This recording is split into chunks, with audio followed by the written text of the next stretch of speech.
என் இனிய தமிழ் நண்பர்களே வணக்கம். நமக்கு இந்த கொரோனா டைமில் கர்ஃப்யூ 21 நாள் சொல்லியிருந்தாங்க. அந்த 24 நாளில் ஒரு 6-7 நாள் முடிஞ்சு போச்சு. இனி உள்ள 15 நாள் என்ன பண்ணுறது அப்படின்னு திங்க் பண்ணிகிட்டு இருக்கீங்க பார்த்தீங்களா? அந்த 15 நாள் என்ன பண்ணுறது அப்படிங்கிற சம்மந்தப்பட்ட ஒரு 17 விஷயத்தை சொல்கிறேன் பாருங்கள்.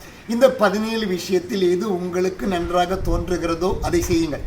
ஏன்னா நான் இந்த டைமில் தொடங்கினப்போ நான் இந்த 17 பலதும் செய்து கொண்டிருக்கிறேன். எனக்கு ரொம்ப நல்லதாக தோணுச்சு. அது மாதிரி 17 விஷயத்தை சொல்கிறேன். இந்த 17 விஷயத்தில் உங்கள் வீட்டில் நீங்கள், ஏன்னா இந்த டைமில் நீங்கள் உங்கள் டைமே உங்கள் வாழ்க்கையில் கிடைச்ச மிகச்சிறந்த வாய்ப்பாக இதை பார்க்க வேண்டும் வீட்டில் இருக்கிற டைமில். ஏன்னா இது ரொம்ப முக்கியமான நாள். இது வெளியே போனால் நமக்கு நோய் வரும் அப்படிங்கிறதுல மற்றவருக்கு நோய் நம்ம கொடுக்குறோம்.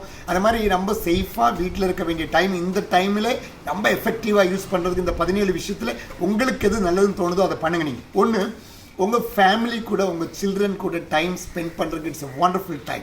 இது நல்ல ஒரு நேரம். உங்கள் குழந்தைங்க கூட அவங்களோட எபிலிட்டியை கூட்டுறதுக்கு, அவங்க கூட விளையாடுறதுக்கு, உங்கள் ஃபேமிலியில் இருக்கவங்க உங்கள் மனைவி கூட இல்லைன்னா உங்கள் அப்பா அம்மா கூட கூடுதல் நேரம் பேசுவதற்கு, அவங்க கூட உரையாடுவதற்கு, அவங்கள புரிஞ்சுக்கிறதுக்கு எல்லாம் நல்ல டைம். அதுக்காக ஒரு பர்டிகுலர் டைமை மாற்றி வைங்க. அவர் கூட பேசுங்க, ஃபேமிலி கூட டைம் ஸ்பெண்ட் பண்ணுங்கள். ஃபேமிலிக்கு இப்போ சிலப்போ குழந்தைங்களுக்கு ஓடி விளையாடுறதுக்கு ஆசைப்படுவாங்க, வீட்டுக்குள்ளேயே போக முடியாது. அதனால் அவங்களுக்கு வீட்டுக்குள்ளே இருந்து செய்ய வேண்டிய ஆக்டிவிட்டி என்னன்னு சொல்லி கொடுத்து அதை செய்ய வைங்க. ஏன்னா அப்போ அவங்களுக்கு ரொம்ப ஹெல்ப்ஃபுல்லாக இருக்கும். ஒன்று, spend time with a family. இது ரெண்டு என்னன்னு கேட்டிங்கன்னா, உங்கள் விட்டு போன உறவுகள், உங்கள் சொந்தக்காரங்க இல்லைன்னா உங்கள் ஃப்ரெண்ட்ஸ், இந்த மாதிரி ஒரு லிஸ்ட்டு உண்டு பண்ணி அவங்கள ஃபோனில் கூப்பிட்டு அந்த ரிலேஷன்ஷிப்பை ரினியூ பண்ணுங்கள். அவங்களுக்கு கொஞ்சம் ஞாபகப்படுத்திக்கங்க. அப்போ அவங்களுக்கு மற்றவர் அந்த அந்த அந்த அந்த உறவுகள் கொஞ்சம் கூட திருடமாவதற்கு இது உதவியாக இருக்கும். அந்த மாதிரி கொஞ்சம் லிஸ்ட்டை போட்டுட்டு அவங்கள கூப்பிடுங்க. அதான் ரெண்டாவது விஷயம். மூணாவது விஷயம், உங்கள் குழந்தைங்களை எஜுகேட் பண்ணுங்கள். என்ன எஜுகேட் பண்ணணும்? சிம்பிளாக வாழ்கிறது எப்படி அப்படின்னு சொல்லிக் கொடுங்க. ஏன்னா இப்போ நல்லா ஃபுட்டாக சாப்பிட்டுட்டு இருப்பாங்க. சிக்கன் வாரத்தில் 2 நாள் சிக்கன் சாப்பிட்டுட்டு இருப்பாங்க, மட்டன் சாப்பிட்டுட்டு இருப்பாங்க. இப்போ அதுக்கெல்லாம் வாய்ப்பு இல்லை. அதனால் எப்படி லைட்டாக, இப்போ எங்கள் வீட்டில் எங்கள் குழந்தைங்களுக்கு சிக்கன் ரொம்ப பிடிக்கும். வேணால் நாங்கள் சிக்கன் வாங்கிட்டு ரொம்ப நாள் ஆச்சு. நாங்கள் என்ன பண்ணோன்னா, இப்போது இந்த கஞ்சி இந்த மாதிரி சோறு, சிம்பிளான சோறில் சட்னி அரைச்சி சாப்பிட்றது எப்படி, அந்த மாதிரி எப்படி சிம்பிளாக வாழ்கிறது, எப்படி டிசிப்ளினாக வாழ்கிறது அப்படின்னு குழந்தைகளை சொல்லிக் கொடுப்பதற்கு இது ஒரு வாய்ப்பாக பார்த்துக்கொள்ளு. லைட்டாக எப்படி வாழ முடியும் அப்படின்னு, சிம்பிளாக எப்படி வாழ முடியும் அப்படின்னு குழந்தைகளை சொல்லிக் கொடுக்குறதுக்கு வாய்ப்பாக இந்த டைமத்தை பண்ணுங்கள்.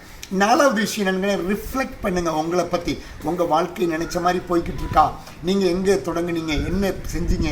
இதனால உங்கள் லைஃப் மீனிங்ஃபுல்லாக இருக்கா? சந்தோஷமாக இருக்கீங்களா? ஏன் சந்தோஷமாக இல்லை? உங்கள் வாழ்க்கையை பற்றி நீங்கள் சிந்திப்பதற்கான ஒரு நேரத்தை ஒதுக்கி வைத்துக் கொள்ளுங்கள். உங்களுக்குள்ளே பாருங்கள். எல்லாம் வெளியே தான் பார்க்குறீங்க, ஒய்ஃபை பார்க்குறீங்க, அப்பா அம்மாவை பார்க்குறீங்க, உலகத்தை பார்க்குறீங்க, அரசியலை பார்க்குறீங்க. அதை விட்டுட்டு உங்களுக்குள்ளே பாருங்கள். நீங்கள் யார்? உங்களுக்குள்ள சிந்தனைகள் என்ன? நீங்கள் எங்கே போய்கிட்டு இருக்கீங்க? இந்த மாதிரி கேள்விகளை உங்கள்கிட்ட கேட்கறதுக்கு ஒரு நல்ல டைம். ரிஃப்ளெக்ட் பண்ணுங்க உங்களை பற்றி. 4. 5, உங்கள் வாழ்க்கையோட லட்சியம் என்ன? லைஃப் பர்பஸ் என்னன்னு கிளாரிட்டி கொண்டு வாங்க. கிளாரிட்டி கான்ஃபிடென்ஸ் தரும், தன்னம்பிக்கை தரும். நீங்கள் உங்களுக்குள்ளே கேளுங்க, நீங்கள் எதற்காக இந்த உலகத்தில் பிறந்தீர்கள் அப்படின்னு. உலகத்தில் ஒவ்வொன்றுக்கும் ஒரு காரணம் இருக்கிறது. நீங்கள் பிறந்ததற்கான காரணம் என்ன? இந்த உலகத்தில் நீங்கள் என்ன செய்ய போகிறீர்கள் அப்படிங்கிற ஒரு கேள்வியை நீங்களாக கேளுங்க. ஒரு லைஃப் பர்பஸுக்கு ஒரு கிளாரிட்டி உண்டு பண்ணுங்க. அதற்கான ஒரு வாய்ப்பாக இந்த நாள்களை பாருங்கள். அதனால் 5வது. 6வது, ஒரு ஃபினான்ஷியல் பிளானிங் நடத்துங்க. எப்படி இனி முன்னாடி போக போகிறீங்க? என்ன பட்ஜெட் போட போகிறீங்க?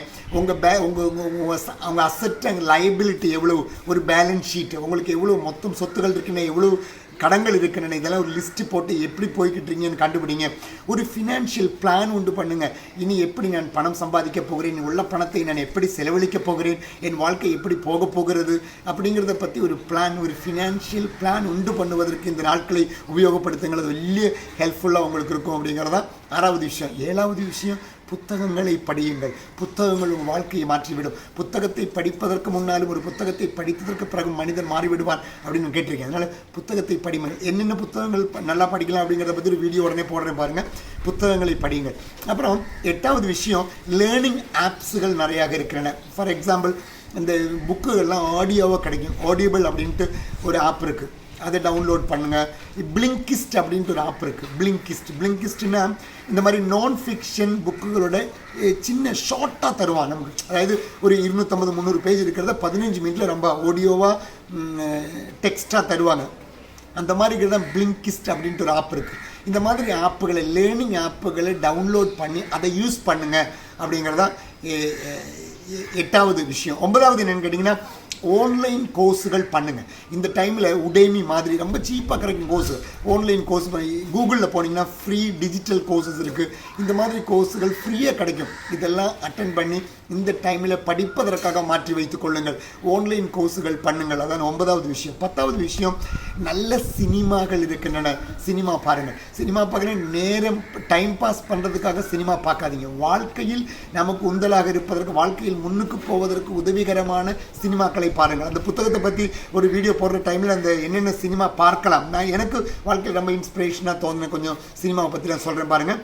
அந்த சினிமாக்களை ரெகுலராக பாருங்கள். 11 என்னன்னு கேட்டிங்கன்னா, யூடியூப் வீடியோஸ் பாருங்கள். யூடியூப் வீடியோஸில் சும்மா அப்படி பார்க்குறத விட்டு ஒரு சப்ஜெக்ட் எடுத்துகிட்டு பாருங்கள். இந்த விஷயத்தை பற்றி நான் கற்றுக்க போகிறேன் அப்படின்னு சொல்லிட்டு அந்த விஷயம் சம்மந்தப்பட்ட யூடியூப் வீடியோஸ் எல்லாம் பாருங்கள்.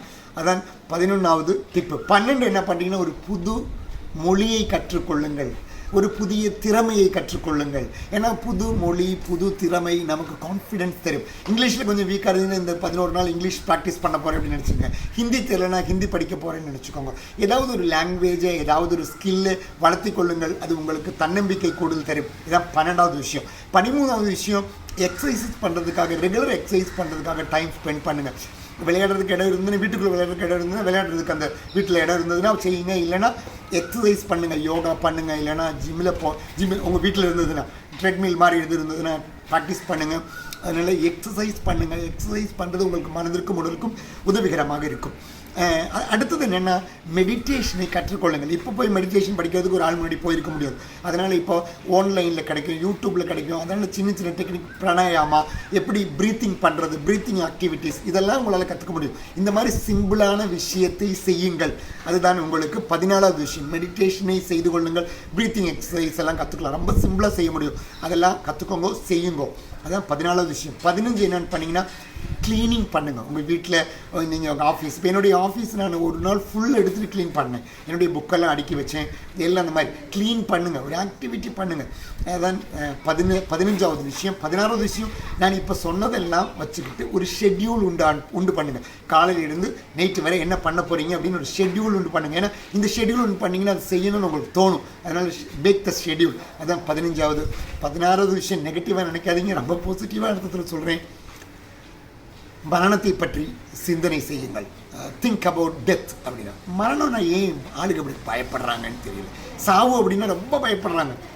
டெத் அப்படின்னு 2005 ஸ்டான்ஃபோர்ட் யூனிவர்சிட்டியில் ஸ்டீவ் ஜாப்ஸ் அப்படிங்கிற ஆப்பிள் கம்பெனியுடைய அந்த மிகப்பெரிய மனிதன், அந்த மாமனிதன் செஞ்ச ஒரு ஸ்பீச் இருக்குது. அதில் 3 விஷயத்தை அவர் பேசுகிறாரு. அதில் லாஸ்ட் அவர் பேசுகிற விஷயம் சாவை பற்றி, டெத்தை பற்றி பேசுகிறார். டெத்து எவ்வளோ பியூட்டிஃபுல்லானது அப்படின்னு அவர் சொல்கிறார். அவருக்கு பேன்க்ரியாஸில் கேன்சர் வந்ததற்கு பிறகு அவர் இறந்து போட்டான்னு சொன்னப்போ அவர் அந்த சாவை, அந்த டெத்தை எவ்வளோ பியூட்டிஃபுல்லாக பார்த்ததுனால எவ்வளோ க்ரியேட்டிவ் ஆனார் அப்படின்னு அதில் எக்ஸ்பிளைன் சொல்கிறார். நம்ம நாளைக்கு இறந்து போவோம் அப்படின்னு இன்றைக்கி தெரிஞ்சால், இன்றைக்கி உங்கள் மனைவியை நீங்கள் எப்படி நேசிப்பீங்களோ, உங்கள் குழந்தைகளை எப்படி நேசிப்பீங்களோ, எவ்வளோ முக்கியமான விஷயங்களை நீங்கள் இன்றைக்கி பண்ணுவீங்களோ அந்த மாதிரி பண்ணுங்கள். என்றைக்கு இறந்து போகிறீங்க அப்படின்னு உங்களுக்கும் எனக்கும் தெரியாத உலகத்தில் நம்ம வாழ்ந்து கொண்டு இருக்கிறோம். அப்போ நாளைக்கு இறந்து போகணும் உங்களுக்கு தெரிஞ்சு போச்சுன்னா, இன்றைக்கி நீங்கள் அந்த இத்தனை நாள் ஒழிச்சு வச்சுருந்த அந்த அன்பு, அந்த நேசம், இல்லை என்னென்னமோ செஞ்சு தீர்க்காரு, அதெல்லாம் எப்படி செய்யணும் தோணும் பார்த்தீங்களா, அதெல்லாம் செஞ்சு பண்ணுங்கள். அப்போ டெத்தை பற்றி திங்க் பண்ணுங்கள். அப்படி நம்ம அருகில் வருகிற போது நம்ம எவ்வளவு நல்லா வாழ்க்கையை வாழுவோமோ அந்த மாதிரி ஒவ்வொரு நிமிடத்தையும் வாழ கற்றுக்கொள்ளுங்கள். அதான் 17வது விஷயம். இதெல்லாம் ஏன் நம்ம சொல்கிறோன்னா, சார் எப்போ பிரச்சனைகள் வருகிறதோ அப்போ தான் ரொம்ப ஆக்டிவாக இருக்கணும். என்ன ஆக்டிவாக இல்லைன்னா நெகட்டிவ் உள்ளே போனால் நம்ம இல்லாமல் ஆயிடும். 21 நாள் நம்ம சும்மா இருந்தோம்னு வச்சுக்கோ, தொலைஞ்சோம். அதனால் இந்த நாட்களை மிக நன்றாக யூஸ் பண்ணுங்கள். ரொம்ப ஆக்டிவாக இருங்க. இந்த மாதிரி நிறைய ஆக்டிவிட்டிகள் பண்ணுங்கள். ரொம்ப ஆக்டிவாக இருக்கட்டும், செழிமையாக இருக்கட்டும் வாழ்க்கை. Thank you so much.